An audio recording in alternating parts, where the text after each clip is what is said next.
Hello everybody, this is Master Chris Burlow from United Martial Arts Centers. I'm here to help my students and anybody else, all Taekwondo practitioners, improve their kicking abilities. Today's focus is going to be the development of a front kick. We're going to go through a 3 or 4 step process to help you develop your front kick so you have maximum power, but not only that, understand exactly the mechanics of the kick and how to do it. The first part is going to be about foot positioning.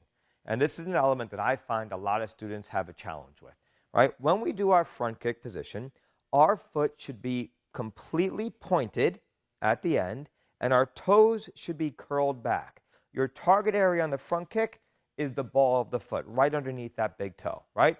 So you're going to bend, extend. Now, when you extend it out, your foot's pointed, your toes are curled back. You'll know you're doing it correctly if at the extension your quad is extremely, extremely tight and your calf is extremely tight as well.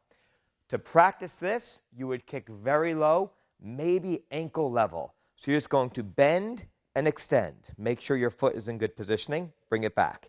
You're going to bend and extend. Make sure your foot is in proper positioning. Bring it back. If you do it and you find your foot is back, point your toes and just work to curl them back. Okay? So you practice that, and then we're going to take you to step 2. We're going to focus on our chamber and extension. Okay? Thank you so much, and enjoy.